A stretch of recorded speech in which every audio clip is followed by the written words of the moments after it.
Hello, Integrated Math 2 students. It's Mrs. Robinson here, back to work, practice benchmark chapter 13 with you.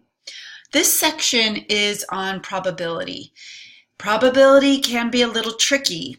Each problem can be a little bit different, especially when you're dealing with section 13.6, the conditional probabilities. I challenge you to look up several videos on this if you get stuck, or come to tutoring with me, okay, with conditional probabilities. Just make sure when you're working these, you check to see if the answer makes sense in real life. Does this percent actually represent what it seems like it should represent? Think about it logically as you work through these. All right, let's go with number one. A group of 780 HDMI cables were tested in a factory. There were 18 that were found to be defective. What's the probability that an HDMI cable chosen at random is defective? Round your answer to the nearest percent. All right, we know probabilities are specifically to find a probability of any event. The probability of the event, so we want to know if it's defective. The probability that it's defective is always the favorable, so the defective ones, over the total choices. So our favorable in this case would be the defective ones, because that's what we're looking for. 18 of those. Out of the total number of cables, 780. You may use a calculator on this. Go ahead and do this on a calculator. We're going 18 divided by 780. And we're going to get and round to the nearest percent, we're going to get 0.02307 and on. If I round this to the nearest percent, first it's a decimal. To change from a decimal to a percent, I move over 2 places. So I'm going to get 2.3%. And that would be to the nearest tenth of a percent. And I don't know if I said percent or tenth, but it's tenth of a percent, and that would be 2.3%. Now, like I said earlier, check to see if that's reasonable. Is that a reasonable percent? Well, only 18 out of 780 cables were defective. 18 out of 780 is a pretty small proportion of the total number of cables. So 2.3% sounds about right to me. I'm going to go with, yeah, that sounds reasonable. All right, number two, this is a spinner used in a board game. What's the theoretical probability that the spinner will land on a number that is both a multiple of 2 and 6? So once again, probability. We're doing theoretical probability, which basically just means you're not doing an experiment. There's another type, experimental probability. So with theoretical probability, we want our favorable out of our total. Okay. Experimental probability means we actually do the spinning several times and we get an experiment. With experimental, instead of our favorable out of our total, it would be the number of times it actually happened out of our total. Okay. So when you're actually doing an experiment, you can say it actually happened this many times and this is our total. All right. Same idea though. So we want the probability that the number will land on a multiple of both 2 and 6. What's our favorable? Well, our favorable will be if one of these is a multiple of 2 and 6. Let's see how many of those there are. Let's start with 24. 24, let's see. Any even number is going to be a multiple of 2 because it will be divisible by 2. Okay, so yes, it's divisible by 2 because it's even. And is 24 divisible by 6? Yes, 6 times 4 is 24. 22 is even. Is it divisible by 6? Nope. 54 is even. Is it divisible by 6? Yes. 9 times 6. 36 is even. Is it divisible by 6? Yes. 6 times 6. Ooh, there's a lot of them. 18 is even. Is it divisible by 6? Yep. 6 times 3. 10 is even. Is it divisible by 6? No. 12 is even. Is it divisible by 6? Yes. 6 times 2. 64 is even. Is it divisible by 6? No. 10 times 6 is 60. 11 times 6 is 66. So nope. It looks like it might. It starts with a 6, but no. So how many favorable do we have? 1, 2, 3, 4, 5. We have 5 favorables. So 5 of them out of our total. How many are there altogether? There's 1, 2, 3, 4, 5, 6, 7, 8. There's 5 out of 8. There's our probability. That's reduced. We're going to leave it in fraction form. You can divide it and turn it into a decimal and a percent if you want, but just go ahead and leave it as a fraction. That's fine. All right, let's move on to the next one, number 3. There are 3 mystery books. Let's clear. 3 mystery books, 5 science books, and 4 nature books on a shelf. What is the theoretical probability of randomly choosing a science book? All right, theoretical, remember we're working with our favorable out of our total. We didn't do an experiment, it's just theoretical, okay? So we want the probability of choosing a science book. Okay, the probability of choosing a science book. What's our favorable? Well, let's look. There's 3 mysteries, 5 science, and 4 nature. So our favorable would be any of those science books, and there's 5 of them. So I get 5 favorables here. There's 5. Now what's our total? Well, how many choices do I have? I've got to add them up. 3 mystery, 5 science, 4 nature. So 5 plus 4 is 9, plus 3 more. So 5 out of 12 would be my probability of randomly choosing a science book. I could divide this and get a fraction, or excuse me, a decimal, and I could change it to a percent or just leave it like that, 5 out of 12. All right, number 4, the results of a survey of students' favorite color are organized in the frequency table below. We're looking at frequency tables now. What is the relative frequency of the preference for yellow? All right, we're looking for the relative frequency for the preference of yellow. Let's go ahead and look at our frequency table. We have all of our colors here, and we have how many times they occurred here. So when we're looking for the relative frequency, basically we're looking for the probability we'll get yellow out of all of the total. So let's look at, there are 4 yellows. So the relative frequency would be 4 out of the total times that students chose a color. So let's add them up. Let's go ahead and do 10 plus 5 plus 4 plus 9 plus 1. And that's going to give us a total of 29. So the frequency that it occurs would be 4 out of 29. And if you want to reduce that, sorry, it doesn't reduce. If you'd like to divide that and get a decimal or a percent, that's fine too.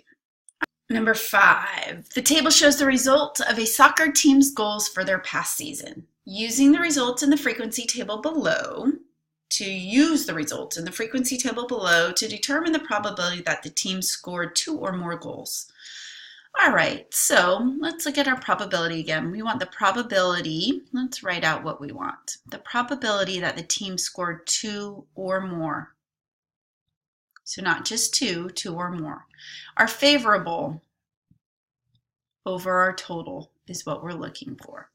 Our favorable, 2 or more goals. So not 0 goals, not 1 goal. 2 would be 2 or more. 3 goals would also be 2 or more goals. So that's what we're looking at, is these 2. So how many times did 2 goals occur? It occurred 5 times. So a favorable will be 5 plus, how many times did 3 goals occur? It occurred 3 times. So 5 plus 3 would be our favorable out of our total, which would be the total frequency, which would be the number of games. So we'll go 4 plus 7 plus 5 plus 3 would be our total, which would be 19. So our favorable here would be 8 times out of 19 times they score 2 or more goals. All right, and on to the next. All right, you have a band. It sells t-shirts in 4 different sizes and 3 different colors. How many different t-shirts choices are there to choose from? How many different t-shirt choices? All right, we could use a combination or order, doesn't matter. Or since this is such a basic problem, just use the fundamental counting principle. You're going to go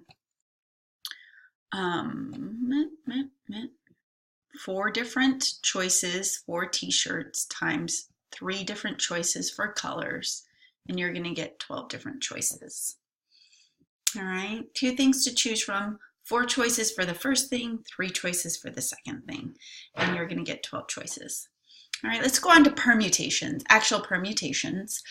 We're going to evaluate a permutation of 8, choose 4. So with permutations, order does matter. So our formula for permutation will be n factorial divided by n minus r factorial. Okay, and that would be written like this: permutation of n things, choose r things. Okay, there's our formula. And factorial, just to remind you, something like this: 3 factorial means 3 times 2 times 1. 5 factorial means 5 times 4 times 3 times 2 times 1. The tricky thing is 1 factorial is just 1, but 0 factorial is also 1. 0 factorial means 1. It's defined to be that way, so be careful with that. All right, let's go back to our problem. So we have a permutation of 8, choose 4. We're going to go 8 factorial divided by 8 minus 4 factorial. 8 minus 4 factorial. Well, 8 minus 4 is just 4, so divided by 4 factorial. And if you write this out, instead of writing 8 times 7 times 6, you can write that all out. 8 times 7 times 6 times 5 times 4 times 3 times 2 times 1 over 4 factorial is 4 times 3 times 2 times 1. You know this is going to cancel, and you're going to be left with 8 times 7 times 6 times 5. All right, so 8 times 7 times 6 times 5 on my calculator is 1680, or 1680. That is a permutation of 8 things, choose 4 things. Now I can see with 8 factorial divided by 4 factorial, I can see how this is going to work out. The 4, 3, 2, 1 is going to cancel the 4, 3, 2, 1 up here. So I'm just going to write this next time as 8 times 7 times 6 times 5 and stop when I get to 4 factorial because I know those are going to cancel out. You can do that in your head to make this work faster. All right, so there's my answer for number 7. Let's go on to number 8. Number 8 is a combination. Now with combinations, order is not important. So different than a permutation, because order is not important, it doesn't matter if I choose Sarah, Jose, and Bill to be on my committee. If I chose Bill, Sarah, and Jose, or Sarah, Bill, Jose, it doesn't matter what order I pick them. Those 3 people will be on my committee. Order is not important. So what I have to do is divide out all those options of them being picked in a different order. So combination is going to be just like a permutation, except for we have to divide out all the different cases of where I have Sarah, Jose, and Bill. I think those are the names I used. Okay, so if I have those 3 people I'm picking, Sarah, Jose, and Bill, and I have Bill, Sarah, or Jose, Sarah, I have Sarah, Bill, Jose, I have to divide out all the possibilities that I could pick these 3 because order is not important. With the permutation, order is important. If I had 100 people running a race and 3 people get first, second, and third place, it matters what order you get those in, because first place is different than second place is different than third place. So if Sarah gets first place, Jose gets second place, and Bill gets third place, that is very different than another way around, all right? So a committee, it wouldn't matter what order you're in. Running a race, it would matter. So think about that. Permutation, order matters. Combination, order doesn't matter. So with a combination, we do the same thing, n factorial over n minus r factorial. But we divide out all those cases where these 3 got picked. It doesn't matter their order. So we divide out the choosing factorial. In this case, there was 3 of them. We would divide out 3 factorial. But for this problem, we're choosing 4. So we would divide out 4 factorial, all the different ways that we could put these 3 people together. All right. So let's go ahead and do this. That's kind of hard to read. That's a factorial. All right. So we have a combination of 5, choose 4. So we're going to go 5 factorial divided by 5 minus 4 factorial. And then we divide out all the cases where they're alike. We divide out the 4 factorial cases. Okay. All right. I just deleted that by accident. 5 factorial over 5 minus 4 factorial divided by 4 factorial. We divide out the same cases. Okay, so let's go ahead and work this. This is just going to be 5 factorial over 5 minus 4 is 1 factorial times 4 factorial. Well, 1 factorial is just 1. So this is just 1. And 1 times 4 factorial, well, 1 times anything is going to be whatever that thing is. It's just going to be 4 factorial. So I'm just going to write this as 5 factorial over 4 factorial. All right, and I can write this out. 5 times 4 times 3 times 2 times 1, 4 times 3 times 2 times 1. Or I can just start going 5 times and then stop when I get to the 4 factorial. 5 times 4 factorial, which will be 4 times 3 times 2 times 1 over 4 factorial. Those are going to cancel out, and I'm just going to get 5. There are 5 ways to have 5 people, and you choose 4 of them where order doesn't matter. All right, on to the next one. All right, a basketball coach will choose 5 players from a group of 8 to start the next game. How many different groups of starting players are possible? If you're picking 5 from a group of 8, order's not going to matter if you're starting. It kind of would matter with positions, but we're just going to assume 5 players get chosen, so order doesn't matter. So this will be a combination. All right, let's go combination of we have 8 players and we choose 5 of them. So we're going to go 8 factorial over 8 minus 5 factorial divided by 5 factorial. Divide out the combinations where they're the same. All right.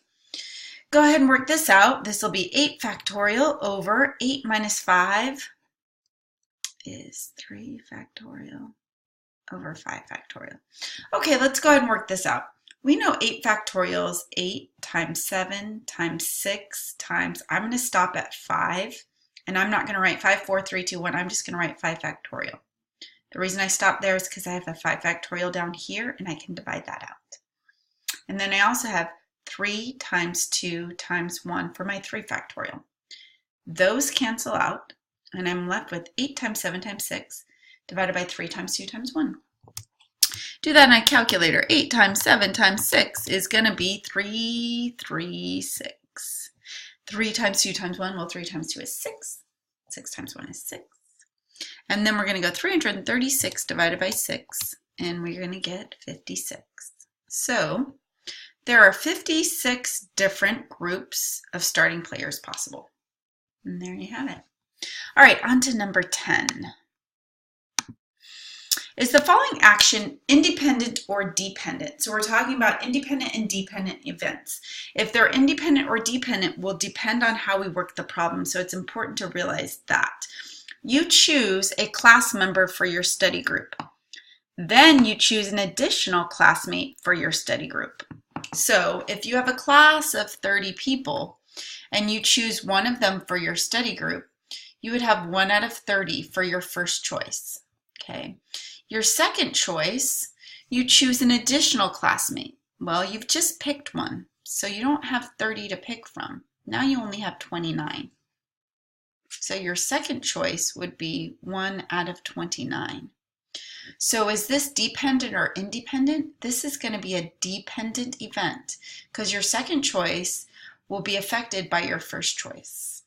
All right, that will be dependent. Okay, what is the probability of A and B? Okay, A and B. So when we're looking at the probability of A and B, we know for both of them to occur, we're going to do the probability of A times the probability of B. That's the probability of A and B, not A or B. That's different. A and B together, okay, the probability of A and B. They give us the probability of A is 0.12.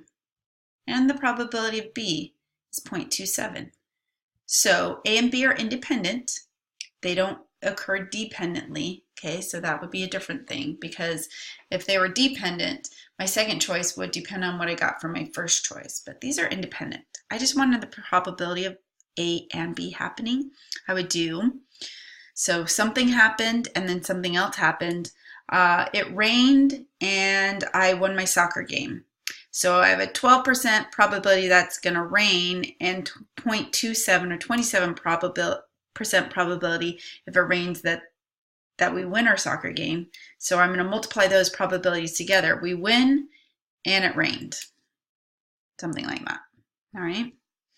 I might have just made that up very poorly, but that was a try for an example. I'm going to multiply those two probabilities together and I'm going to get 0.0324. If you want to make it a percent, move it over 2 places. 3.24% would be the probability of where A and B happen. Okay. All right. Number 12, you win 6 out of every 10 races you run.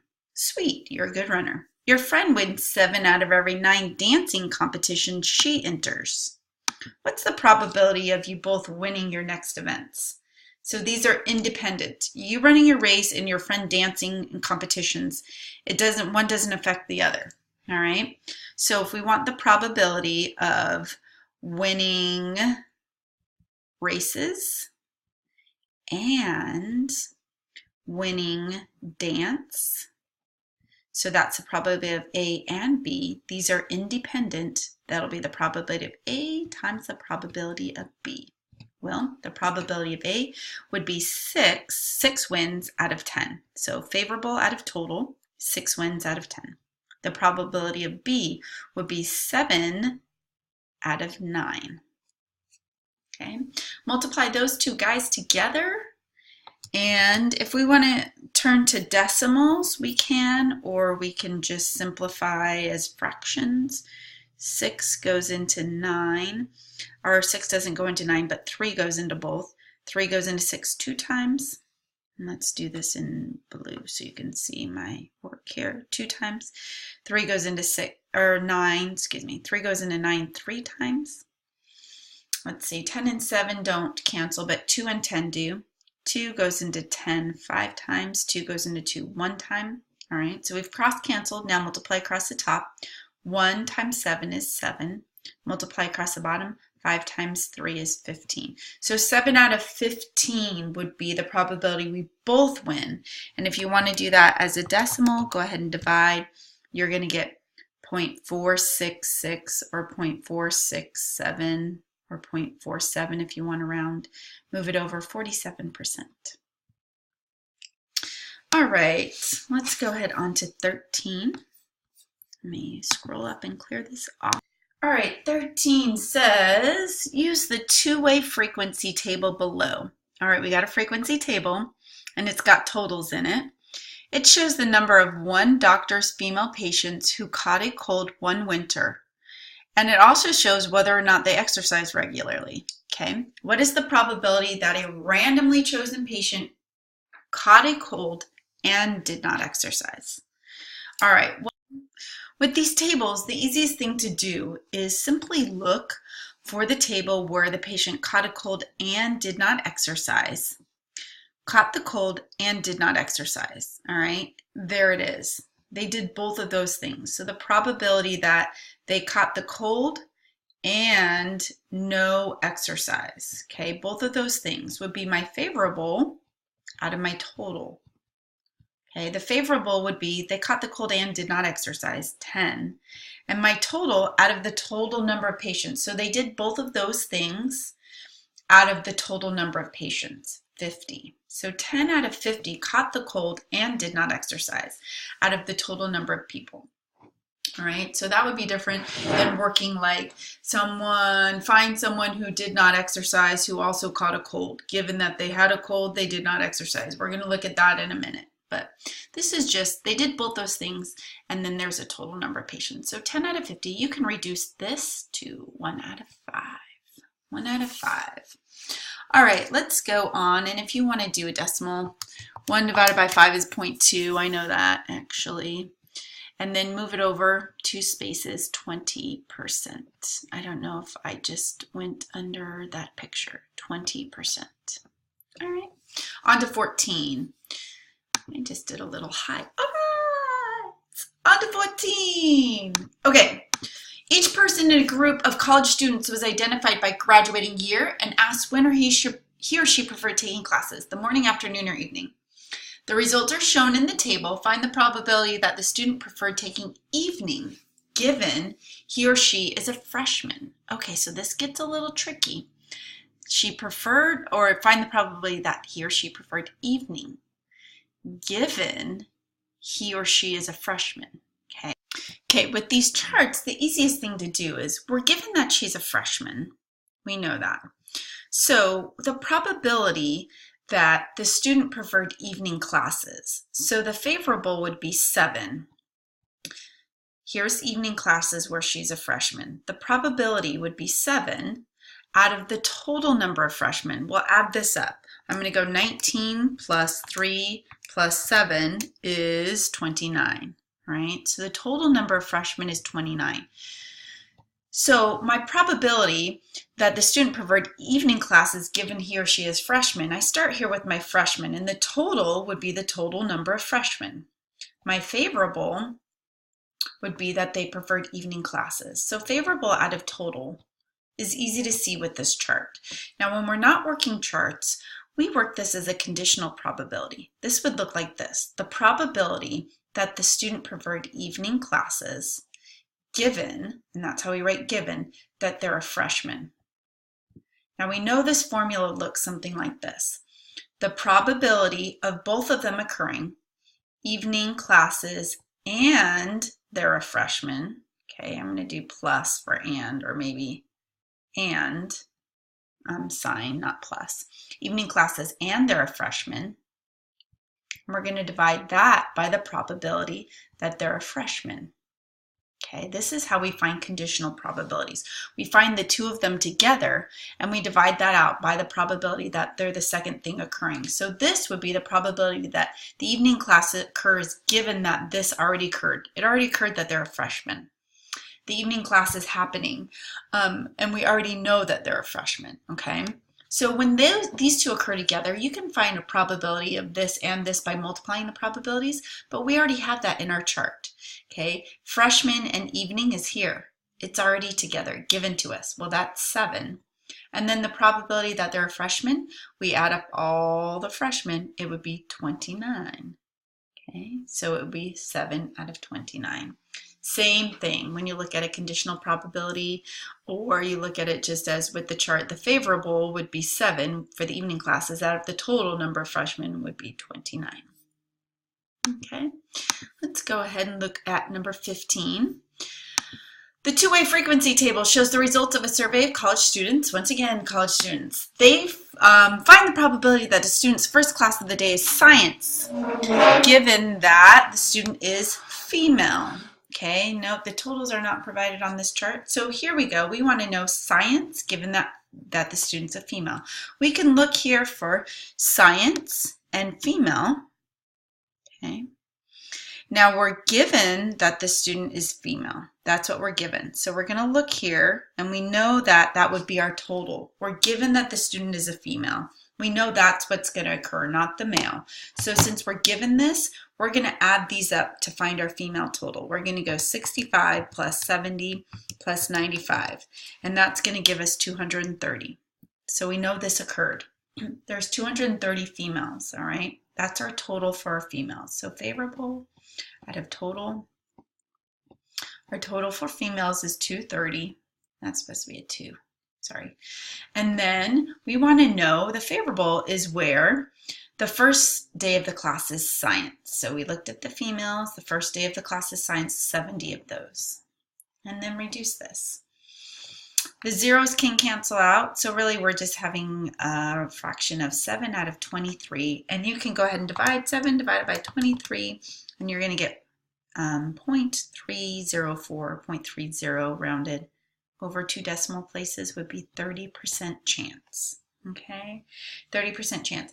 Now, if I were to look at this in a conditional probability model, this would be the probability that I have science, that's supposed to be a C, given that I am a freshman. Female, not freshman, that was the last one. Female. Okay, this probability model with conditional probabilities, remember I find the two of them together, the probability of science and female, And you know, you can find the two together by multiplying their probabilities, or in this case, they give it to us already, divided by the probability of the female. Okay, we divide it by this probability, and that tells us the probability that I have science given that I'm female. This happens after I already know that I'm female. So look at this on the chart. The probability of science and female, here's female and science, it's 70. Divided by the probability that I'm a female, well, add up all of these to get the probability, and we already know it was 65 plus 70 plus 95, and that is 230. I don't know why I forget that so fast, but same amount. 70 over 230. So either way you want to approach that problem, you'll get the same answer. Okay, let's go on to number 16. All right, conditional probabilities here. In a college class, here college again, I'm all about the college today. The college calculus class, only half the class earned a passing grade. Okay, half the class. Out of all of the students, 44% studied and passed. Okay, half passed and 44% of all of the students, 44% studied and passed. What's the probability of someone having studied given that they passed? So conditional probabilities we write like this. The probability of someone having studied. So we want to know the probability that they studied given that they passed. Okay, so with conditional probabilities, this is what already occurred, and sometimes it's not written so clearly like this, but this is what's already occurred, and we want to know what happens when this occurs after this occurred. So we want to know, actually studying what happened first. That doesn't make sense in this context, but what we want to know is the probability that they studied, already knowing that they passed. Okay, so this looks like this, the probability of them studying and passing divided by the probability that they passed. Okay, so we want to know the probability of them studying and passing. Do we have that? Was that given to us? Well, let's see. Out of all the students, 44% studied and passed. That was given to us. I don't have to go figure out this probability. I don't have to figure out the probability of studied and the probability of passed and multiply them together to get study and pass. I'm already given it. It's 44%. Yay! So I'm going to write that as a decimal, 0.44. Move the decimal over 2 places. And I need to divide that by the probability that they passed. So that will give me the probability that someone who having studied, given that they passed. So where's the probability that I passed? Did they give me that? In a college calculus class, only half the class earned a passing grade. So what's the probability that they passed? If half the class passed, it would be 50%, right? So that would be 0.50. So I'm going to do 0.44 divided by 0.50, and that's going to give me 0.88, or 88%. Now, I want to go back to the beginning and talk about this. Does this make sense? Well, let's think about it. Half the class passed, and of all of the students, 44% studied and passed. So if you have a big class, half of them passed and 44% studied and passed. Okay, so 44% of all the students actually studied and passed. Half passed.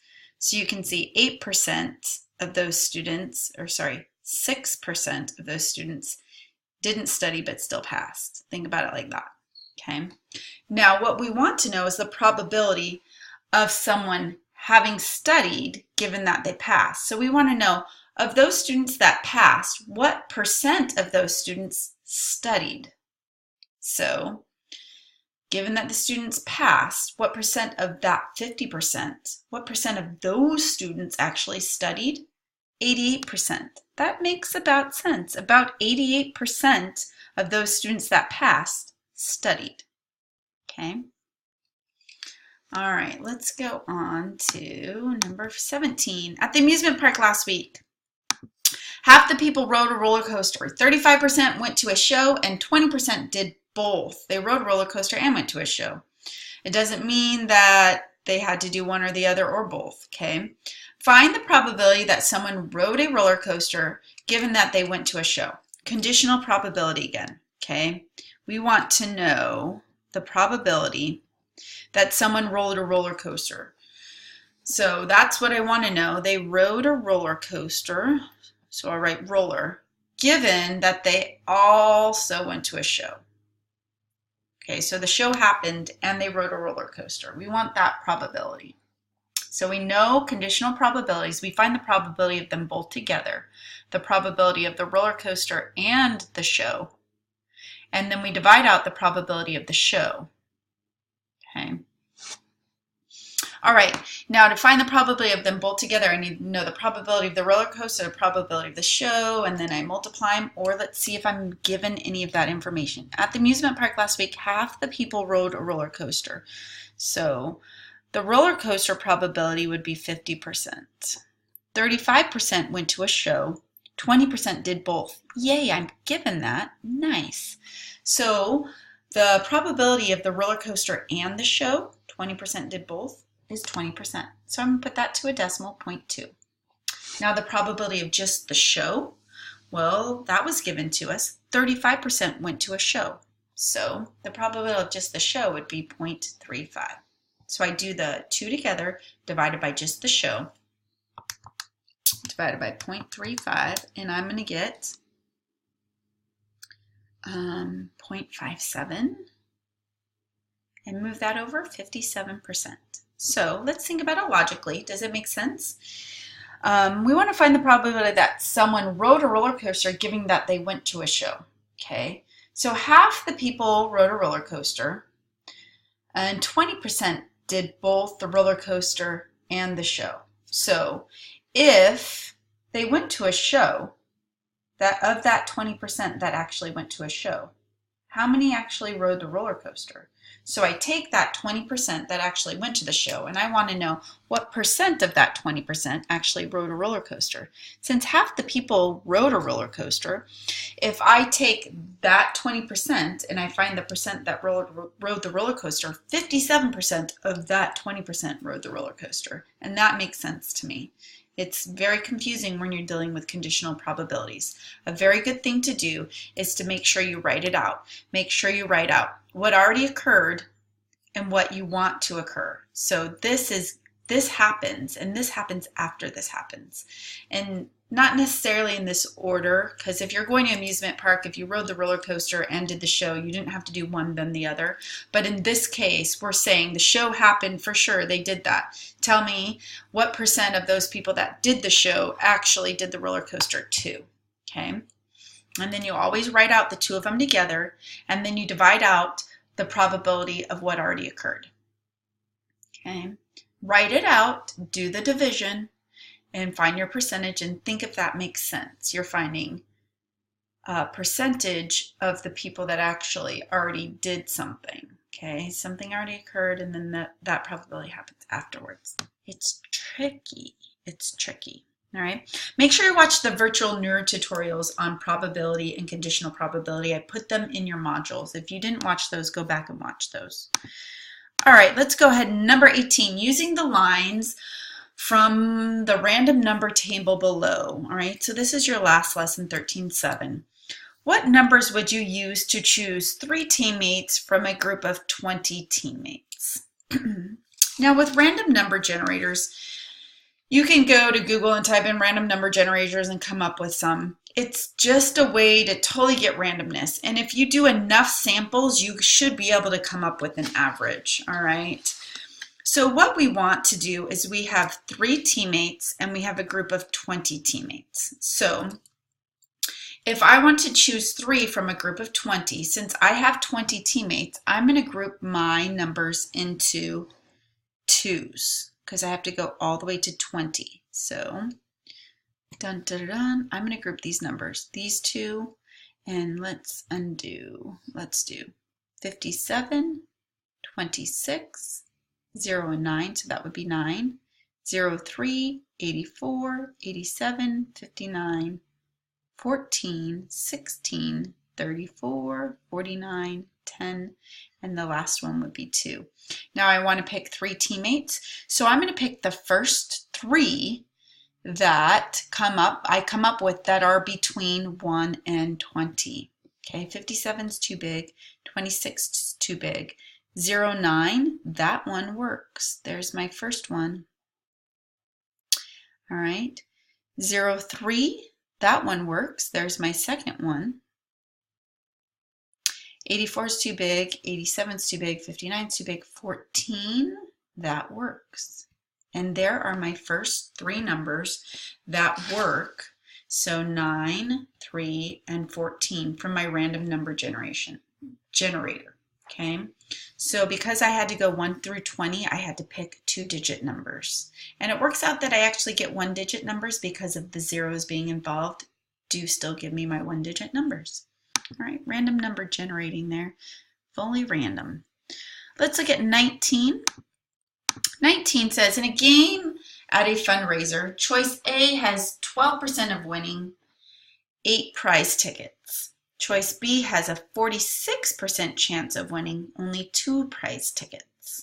Okay, so describe how you would choose between playing choice A or choice B. You really want those tickets. You really want to get a prize. Okay, we're going to calculate expected value. To calculate expected value, you take the probability, so here it would be 12% or 0.12 times the value, 8. Okay, so this would be choice A. We're going to go 0.12 times 8, and the expected value for this would be 0.96. That's expected value. Now let's do choice B. The expected value here, you have a 46% chance of winning, so the probability would be 0.46. Take your probability, multiply it by its value, 2 prize tickets. So I'm going to go 0.46 and multiply it by 2, and I get 0.92. So this is my expected value. Even though I only have a 12% chance of winning, I get 8 prize tickets. So my expected value is going to be 0.96. I have a much better chance of winning this, 46%, but I only get 2 prize tickets. My expected value is 0.92. Now sometimes even when you get less tickets, if you have a better chance of winning, it's better to do this. Now if I had like a 70% chance of winning 2 prize tickets, for sure this would be the winner expected value. But here this still is the winner, because if you can get those 8 tickets, you're going to score a lot better. All right, so my expected values are here. I'm going to make a decision based on my actual expected values. Explain which you would choose based on your calculations. Well, I'm still going to choose choice A with the 8 prize tickets. Even though I only have a 12% chance of winning, I still might have a better, or I still do have a better expected value, but I still have might have a better chance of getting more tickets. So I'm going to pick choice A. Choice A, because it's slightly larger. I can't talk today. It's slightly larger expected value.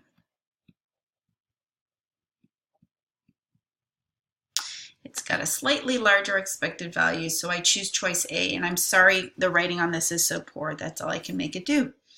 Okay, let's go on to number 20. A mini golf course. 20 friends each take 5 shots and try to get a hole-in-one. So 20 friends, they're all taking 5 shots. They all try to get a hole-in-one. 2 people got 0 holes-in-one. 6 people got 1. 5 people got 2. 4 people got 3. 2 people got 4. And 1 person got all 5 holes-in-ones. Is that right? What is the probability distribution for the finish times? So we want a probability distribution. Basically, we want to know the probability for all of those values. So I want you to answer this by completing the table. That's what I'd like you to do. That's the easiest thing to do here. So I think this is from an earlier lesson, 3.2. Let's go ahead and look at this. The number of holes in one. Let's write those out. 2 people got 0, so I have 0 holes in one. That's one of them. No, a couple people didn't get any. 6 people got 1 hole in one. 5 people got 2. 4 people got 3. 2 people got 4. and one person got all 5, and I need one more column. I'll fix that. One person got all 5. All right. Now let's look at the frequency. The number of people this occurred for. So the frequency, 2 people got 0. So 2 people did that. 6 people got 1. 5 people got 2. 4 people got 3. 2 people got 4. And 1 person got all 5. Now let's look at probability. Now when you're looking at probability, you're looking at the favorable out of the total. Okay, so this is a probability distribution. What's the probability I'm going to get 0 holes in 1? What's the probability I'm going to get 2 holes in 1? Well, let's see. We want the favorable. So what's the probability I'm going to get 0 holes in 1? Okay, so the favorable, the number of times it actually occurred for this event. Okay, so this would be an experimental. The number of times it actually occurred would be 2 times. Out of the total, well, what's the total frequency or the total number of people that did this? The total number of tries, okay? They took 5 shots, but that's not the total number of tries. The total number of tries would be the frequency, the number of people that actually got 0 out of the 5 shots, okay? So we're going to add these up. How many people are there? 2 plus 6 plus 5 plus 4 plus 2 plus 1. There are 20. Oh, right here. There's 20. And I have to add that all. Okay, so the total is 20. So here, I know my total frequency of people, there are 20 people. I'm going to say 2 out of 20 would be my probability. Reduce that to 1 out of 10. So the probability that I get 0 holes in 1, 1 out of 10. Let's go here. The number of times it occurred, or what's the probability I get 1 hole in 1? It occurred 6 times. So 6 out of 20. Reduce that. Let's see. 2 goes into 6 3 times. 2 goes into 20 10 times. So 3 out of 10 would be that probability. All right, here let's go on, so on and so forth. This should be really quick. 5 times this occurred out of 20 times. Reduce that. 5 goes into 20 to 1/4. There's your probability for getting 2 holes in 1. 4 out of 20, it occurred here. So reduce this to 1/5. You have a 1/5 probability of getting 3 holes. This would be 2 out of 20, and it reduces to 1 out of 10. Once again, the same as getting 0 holes. You might get 4 holes. And the last one would be 1 out of 20. And there's your probability. You have a 1 out of 20 chance of getting 5 holes in 1. That's your probability distribution. And that, my friends, is your practice benchmark chapter 13. Let me know if you have any questions. I know the mutually exclusive problems are kind of tricky, and also the probability of something occurring after something else occurs. So go ahead and look at chapter 13-6 and let me know if you have any questions on that. Have a good day, y'all.